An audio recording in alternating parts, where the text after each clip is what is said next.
बहुत सुना था, आज पहली बार आना भी हो गया हटा में। हटा वाले परिचित नहीं होंगे और कमेटी वाले भी अभी परिचित नहीं है हमसे।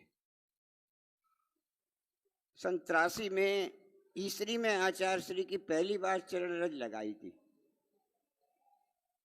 और 23 तक एक कोरोना वर्ष छोड़ के कोई ऐसा वर्ष नहीं गया जब आचार्य श्री की चरण रज अपने मस्तक पर लगाने का सौभाग्य न मिला। भारत के सब संघों में एकमात्र संघ है जिस संघ में हर आचार्य का नाम लेके सुबह शाम अर्घ चढ़ाया जाता है, वरना कोई संघ आप बता दो कि उसके अपने संघ के अलावा किसी दूसरे का नाम भी लिया जाता हो। आप 24 घंटे अभी रहे नहीं हमारे संग, इसलिए आपके पास गलतफहमी बहुत ज्यादा है और ये गलतफहमी आप दूसरे से रिमोट चल रहा है। मैं बदनाम रहा विद्वानों में कि बहुत खराब बोलते हैं और महाराजों में भी सहज सागर जी बुरा बोलते हैं, लेकिन मुझे लगता है अगर कोई 2 दूनी 5 रटे हुए है तो उसे कहना पड़ेगा 2 दूनी 5 गलत है, 2 दूनी 5 गलत होता है, 2 दूनी 4 सही होता है। इसलिए हम विरोध नहीं करते और आगमवेग है धर्म क्रिया विध्वंसी, अगर कहीं धर्म का नाश हो रहा हो तो बिना पूछे भी बोलना चाहिए। आज जैसे टीवी पे ब्रेकिंग न्यूज चलती है ना, दिन भर वही चलती है। आज सुबह से सारे मोबाइल में ब्रेकिंग न्यूज है, कुंडलपुर से बिहार, कुंडलपुर से बिहार। मेरे पास दाहोद से सुभाष गांधी का भी फोन आया, मैं 10 बजे लेके पहुंच रहा हूं रात में। मैंने कहा कोई जरूरत नहीं। 93 में जब बरासों में पुष्पदन सागर जी का चातुर्मास भिंड में था, उस समय पहली बार इटावा का मीनू संगीतकार के रूप में आया। उससे पहले किसी संघ में संगीत का कार्यक्रम होता नहीं था। और 94 का चातुर्मास मैनपुरी में हुआ। उस दिन ये 31 दिसंबर की रात को 9 बजे से लेकर और 12:05 तक प्रोग्राम के नाम पे क्या, एक भजन तुम पढ़ो, एक भजन तुम पढ़ो, एक भजन तुम पढ़ो, गाओ आनंद करो, ऐसे करते करते 9 से 12 बज गए। 12 बजे पुष्पदन सागर जी का रिकॉर्डेड संदेश सुना दिया, 12:10 पे सब लोग चले गए। बस ये प्रोग्राम था और उसका भी उद्देश्य ये, सब लोग टीवी चला के देखते हैं अब क्या आ रहा, अब क्या आ रहा, अब क्या आ रहा, या किसी होटल में पार्टी करते हैं, घूमते हैं, नाचते हैं। उससे अच्छा अगर लोग धर्म के संस्कार में रहें तो अच्छा होगा। केवल ये भावना प्रोग्राम की थी और यही भावना यहाँ भी थी। आपका प्रोग्राम ऊपर हो जाता, बहुत अच्छी बात थी, हम अपना संत भवन में ही कर लेते, आपको उतना भी बर्दाश्त नहीं हुआ। क्षमा आपने मांग ली, बहुत अच्छी बात है। हम लोगों का तो काम ही है क्षमा करना, लेकिन क्षमा तो कर देंगे लेकिन भूल नहीं पाएंगे। ये भी आपको स्पष्ट बता दें, क्षमा तो कर देंगे लेकिन जिंदगी भर भूल नहीं पाएंगे। कांच कभी टूट जाए, क्विक फिक्स से जुड़ तो जाता है लेकिन दरार का निशान आ जाता है। धागा एक बार टूट जाए, गांठ तो जुड़ तो जाता है लेकिन गांठ तो लग जाती है। ये जो आपने गलती की, इसने शीशे पर एक निशान किया है और गांठ भी लगाई है। और मैं इस राय के माध्यम से समाज केवल कुंडल कमेटी से ही नहीं, मैं सारे देश की तीर्थ क्षेत्र कमेटियों को स्पष्ट संदेश देना चाहता हूं कि उन कमेटियों को ध्यान रखना चाहिए। तीर्थ क्षेत्र किसी की बपौती नहीं है, कमेटी भी किसी की बपौती नहीं है। कमेटी सेवक के लिए नियुक्त की गई है और जो संत शिरोमणि ने आपके कुंडलपुर में दिया, मेरे पास आज रिकॉर्डेड रखा हुआ है। कुंडलपुर में आचार्य श्री ने स्वयं अपने उपदेश में कहा था कि सेवक बनो, मालिक मत बनो। मेरे पास रखा, अगर आओ तो अभी दिखा दूंगा अभी।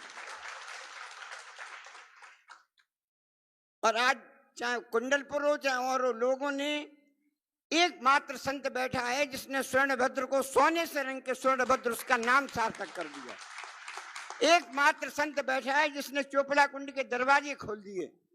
एकमात्र संत बैठा है जिसने कुलचारम में 10-15 करोड़ का प्रोजेक्ट लगा दिया कुंजवन में, और कुलचारम की भी हालत बना दी। जब से तीर्थों के उद्धार, और किसी भी क्षेत्र पर आप चले जाओ, कहीं इनका नाम लिखा हो या इनकी फोटो लगी हो या ये लिखा हो कि इनकी प्रेरणा से जीर्णोद्धार हुआ या इन्होंने किसी तीर्थ का नाम बदल दिया हो। आज लोग 2 करोड़ लगाते हैं और तीर्थ का नाम ही बदल देते हैं। प्राचीन तीर्थों के जैसे नाम ही बेकार हो गए, कोई फलाना देव हो गया, कोई फलाना देव हो गया। हम तीर्थों को अपनी बपौती बनाना चाहते हैं। तीर्थ किसी की बपौती नहीं है, कमेटी भी किसी की बपौती नहीं है। कमेटी सेवक के लिए बनी है और कमेटी को सेवा का कार्य करना चाहिए, कमेटी को आधिपत्य नहीं करना चाहिए। हम संघ हैं, सब छोड़े आए, हमें कोई अपेक्षा नहीं है, न किसी कुंडलपुर की कमेटी से, न जहां जा रहे हैं वहां की किसी कमेटी से, हमारे किसी संत को कोई अपेक्षा नहीं है। हमारा एक संघपति और उप संघपति काफी है, हम किसी संघ से आहार दान का एक पैसा भी नहीं देते ना। लेकिन हमें अपेक्षा नहीं है, लेकिन हम उपेक्षा भी नहीं चाहते। और आप लोगों ने या जो भी की, आप लोगों ने उपेक्षा की है संत की। और हम केवल इतना कहना चाहते, क्षमा बात सब ठीक है, जो हुआ सो हुआ, लेकिन दृष्टांत आपको दिला दे। श्रेणिक ने केवल एक यशोधर राज के मुनि के गले में मरा हुआ सर्प डाला था। मालूम है आपको कितनी आयु बंधी थी? 7 में नरक की, 33 सागर की। बाद में क्षमा मांग ली। महाराज तो यशोधर थे, आज भी यशोधर के प्रतिकृति बैठी हैं। आपने क्षमा मांगी, आपका कर्तव्य था, इनने क्षमा दी, ये इनका कर्तव्य है। लेकिन यशोधर के क्षमा देने के बावजूद भी श्रेणी की नरक गति घटी नहीं, आयु तो घट गई। तीर्थंकर प्रकृति का बंद होने के बाद भी और छायक सम्यक्त प्राप्त होने के बाद भी यशोधर राज की क्षमा श्रेणी की गति नहीं बदल पाई। ये ध्यान रखना इस बात को।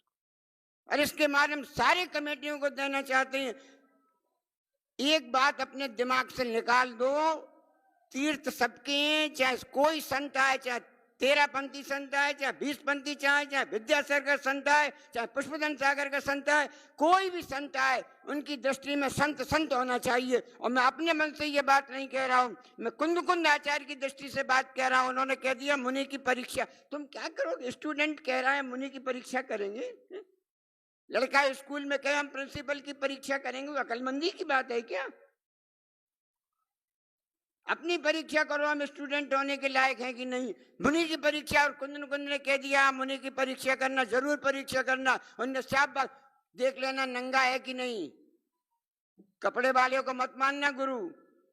और आज ये रिमोट कर चल रहा है, ये 2-4 जो लुंगी वाले जिन्होंने आचार्य श्री के नाम पर करोड़ों की संपत्ति इकट्ठी कर रख ली, मैं आज स्पष्ट कह रहा हूं। और अगर आचार्य श्री इस कठिन बीमारी से मरे तो इन 4-5 लुंगी वालियों के मरे। और अभी आचार्य श्री का मरण का समय नहीं था, मैं बिल्कुल ओपनली इस बात को कह रहा हूँ, आचार्य श्री का मरण समय नहीं था। लेकिन कुंडलपुर महामहोत्सव के समय जो विवाद हुआ, उस समय कुंडलपुर से आचार्य श्री को मजबूरन बिहार करना पड़ा। मैं शब्द प्रयोग कर रहा हूं, मजबूरन बिहार करना पड़ा, वरना क्या जरूरत थी महामहोत्सव को इतनी जल्दी छोड़ के जाने की। लेकिन आचार्य श्री को जो कुछ हुआ, आचार्य श्री को पीड़ा हुई उससे, और पीड़ा से उनका ऐसा जहर रस में घुस गया कि आचार्य श्री अकाल रूप से काल कबलित हो गए। मैं बिल्कुल स्पष्ट कह रहा हूं। ये 3-4 लोगों ने जो आचार्य श्री को हाईजैक करने का, मैं हाईजैक शब्द प्रयोग कर रहा हूं जानबूझकर, कुछ लोगों ने बपौती बना लिया। आचार्य श्री मेरे, आचार्य श्री इनसे नहीं मिलेंगे, आचार्य श्री उनसे बात नहीं करेंगे।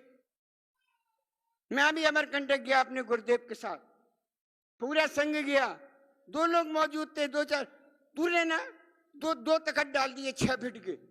आचार्य श्री के पास भी नहीं चले जाए, वहां 2 मत दूर, आचार्य श्री दूर बैठिए, दूर बैठिए, महाराज जी दूर बैठिए। इतनी पीड़ा हुई। भैया ठीक है, मजबूरी में दूसरे के घर गए, उसकी सब बात हो गई, उठ के चल दिए। पूरा का पूरा संघ बैठा है, सब दरवाजे तक पहुंच गए। मैंने स्पष्ट कह दिया, आचार्य श्री 40 साल में पहली बार ऐसा मौका है कि बिना आपकी चरण रज लिए वापस इतनी बात कही। आचार्य श्री ने अपने दोनों पैर आगे बढ़ा दिए। अब 6 फुट उड़ के तो जा नहीं सकता था मैं, प्रसन्न सागर जी आ रहे हैं तो हम जा रहे हैं। अरे इतना बड़ा कुंडलपुर है, इतना जितना बड़ा कुंडलपुर है, हमारा हृदय उतना विशाल क्यों नहीं होता? क्यों नहीं हमारा हृदय विशाल होता? वात्सल्य सम्यक दर्शन का अंग है, 8 है, निशंकित निकांचन निर्विष्का स्तुति कर उपवन प्रवचन प्रभावना और वात्सल्य, 8 अंग है सम्यक दर्शन के। और आचार्य समंतभद्र स्वामी ने स्पष्ट लिख दिया, नांगहीनम। अगर 8 अंग में से एक भी अंग हीन है तो उसको सम्यक नहीं है। आज हमारा वात्सल्य कहाँ चला गया? कोई मिनिस्टर आ जाए तो मुझसे मिलने के लिए तैयार है, कोई डीएम आ जाए तो मुझसे मिलने के लिए तैयार है, फलाने आ जाए तो मिलने के लिए तैयार है, और 17 पीछे आ रही तो हम छोड़ के चले जाएंगे बाहर। कौन सा बात चल रही है? क्या संदेश जा रहा है समाज को? जब दो संघ के मुनि आपस में मिलके नहीं बैठ सकते तो हम इस समाज को क्या उपदेश देंगे कि तुम एक दूसरे से मिलो?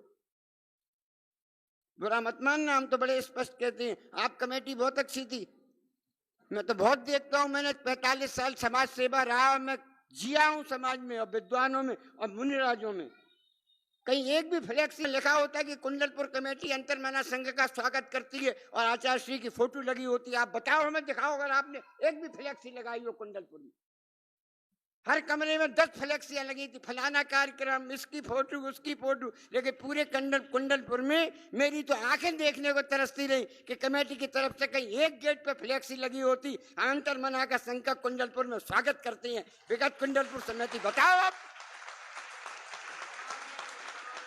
क्या आपकी गलत, आपके दिमाग में गलत फहमी नहीं, कीड़ा आपने बिठाना नहीं, बिठाना गया आपकी कीड़ा, और ये कीड़ा दिमाग से निकालना पड़ेगा अगर आप कुंडलपुर का भविष्य उज्जवल चाहते हैं तो। ये अमृत तीर्थ के बैठे हैं अभी रास्ते में, यहाँ से मुश्किल से 500 मीटर, मैं कुछ नहीं छिपाता, मैं स्पष्ट कहता हूँ, 500 मीटर पहले इनके साथ एक सज्जन थे, मैं नाम नहीं जानता, उनने हमसे पूछा, मैंने कमेटी से एक सदस्य से बात की, उनने हमें ये उत्तर दिया कि हमने प्रोग्राम के लिए इसलिए मना कर दिया कि आपने लड़कियां नाचने के लिए बुलाई हैं, ये शब्द प्रयोग किया गया। बताइए, आप संघ के लिए ये शब्द प्रयोग कर रहे हैं कि लड़कियां नाचने के लिए बुलाई गई? आपने देखा कभी 24 घंटे आपके संघ के साथ रहे कि संघ में होता क्या है? मैं 86 से इनके साथ हूँ, गृहस्थावस्था में जब ये धोती दुपट्टा पहनते थे मैं तब से उनके साथ हूँ। मैंने कहा 83 में आता, कोई संघ ऐसा नहीं है, चाहे 13 पंथी चाहे 20 पंथी चाहे कोई हो, जो आचार्य संघ मुझसे परिचित नहीं हो, लेकिन मैंने कभी भी संघ में पंथवाद और संतवाद नहीं फैलाया। मैं जिसके पास गया मैंने इनके सामने कहा कि मैं आचार्य श्री को आदि गुरु मानता हूँ, इनके सामने कहा, भैया दीक्षा मुझसे ली, गुरु आचार्य श्री को आदि गुरु नहीं, मेरे आदि गुरु हैं, अगर वो मेरे आदि गुरु थे तो मेरे उनके सामने कहा, हे आचार्य श्री अगर आप आदि गुरु हो तो ये अंत गुरु है मेरे।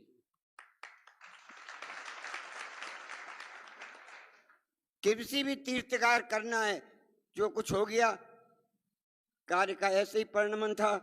आप लोगों ने जो कर्म बांधे, जब आदिनाथ को कर्मों ने नहीं छोड़ा, मुनिराजों को कर्म ने नहीं छोड़ा, तो सहज सागर को भी छोड़ने वाले नहीं है और आपको भी छोड़ने वाले नहीं। आपका प्रायश्चित, आपकी मन शुद्धि और आपकी मनोभावना, और जो प्रतिक्रमण का है, गलती करने के बाद दोबारा गलती नहीं करेंगे, सबसे बड़ा प्रायश्चित यही हो सकता है। दोबारा कोई कुंडलपुर में ऐसी घटना नहीं आए, कट्टर 20 पंथी भी साधु आ जाए। आपके लिए मैं कह रहा था, मूलाचार में कुंद कुंद ने 4 लिख दिए, पहला नग्न होना चाहिए। शिष्य ने प्रश्न कर दिया, पागल भी नंगे होते हैं? तो हम क्या पागल की पूजा करने लगे? कुंद कुंद का पूरे 4 सुन लो, पागल के बाल बढ़ जाते हैं, इसलिए दूसरा संस्कार कह दिया, केश नोच होना चाहिए। अब पागल केश नोच नहीं करता, जानवर भी नंगे रहते हैं, तो नंगे का पूजा नहीं। पहला कह दिया नग्न होना चाहिए, दूसरा कह दिया केश नोच किया हुआ होना चाहिए, तीसरा कह दिया शरीर संस्कार से रहित होना चाहिए। ऐसा नहीं कोई शेविंग कर रहे हैं, कोई क्रीम पाउडर लगाए हैं, कहीं काजल लगाए हैं, कहीं फलाना लगाए, नहीं, शरीर में कोई संस्कार नहीं। और चौथा कह दिया हाथ में पीछे होना चाहिए। मीरा का आपको याद होगा, मेरे तो निर्गंत में, मेरे तो गिरधर गोपाल दूसरों ने कोई,